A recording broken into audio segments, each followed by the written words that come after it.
గుండమ్మ కథ, మిస్సమ్మ, మాయాకథ, దానవీర సోదర కథ వంటి చిత్రాల్లో ఇప్పటికీ టీవీలో లక్షలాది ప్రేక్షకుల ఆదరణ పొందడం విశేషం. ఎన్టీ రామారావును సందర్శించుకోవడానికి తిరుపతి దర్శనం తర్వాత భక్తులు మద్రాసు వచ్చేవాళ్ళని, అందరినీ ఆప్యాయంగా పలకరించేవాళ్ళని, యోగక్షేమాలు అడిగి పంటలు తరతర విషయాలను అడిగి మరీ తెలుసుకునేవారు రామారావు గారు. సినిమా రంగంలో ఉన్నతంగా వెలువడుతున్న రోజుల్లోనే ఎన్నో మంచి అవకాశాలు వస్తున్నాయి.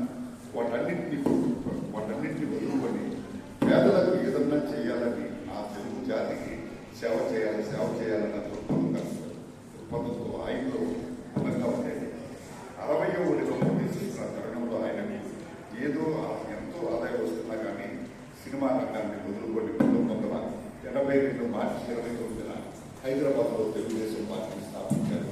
అనంతరం 9 నెలల ముందు చైతన్య రథంతో మహత్తరమైనటువంటి అహోగాలు చూపించి అప్పుడు ఉమ్మడి ఆంధ్రప్రదేశ్ రాష్ట్రం తప్పునైన మాటలతో అప్పుడు కాంగ్రెస్ ప్రభుత్వం డీటెయిల్ విమర్శలతో తీర్చిదిద్దడానికి సామాన్యుల నుంచి మేధావుల వరకు కూడా విశేషంగా ఆకట్టుకొని 9 నెలల్లోనే అధికారాన్ని చేపట్టారు,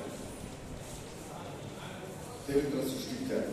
దశాబ్దాల పాటు అధికారంలో ఉన్న కాంగ్రెస్ పార్టీని అంటిగట్టుకున్నారు. సమాజమే దేవాలయం, పేదవాడే దేవుడు సంక్షేమానికి, పేద ప్రజల సంక్షేమానికి అనేక పథకాలు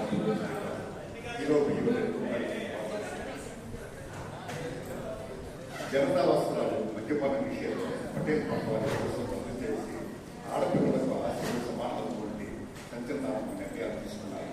వాటిని అమలు పెట్టారు. దళితులు, వెనుకబడిన వర్గాల కోసం నిరంతరం పాటుపడిన ఇండియా బీసీలకు మంత్రివర్గంలో, రాజ్యాధికారులలో, ఉన్నత పదవులలో అత్యధిక ప్రాధాన్యతించారు. అవినీతి రహిత స్వచ్ఛమైనటువంటి పాలనను అందించి మంచి నిజాయితీ పరుడైన ఆదరణగా పేరు తెచ్చుకున్నారు విశ్వవిఖ్యాత నటసార్వభౌములు నందమూరి తారక రామారావు గారు. ఈ రోజున వారు సినీ రంగం ప్రవేశం చేసి 70 సంవత్సరాల సందర్భంగా వజ్రోత్సవాన్ని South Indian Film Artist Association ఆధ్వర్యంలో విశ్వవిఖ్యాత నటసార్వభౌములు నందమూరి తారక రామారావు గారు సినీ రంగం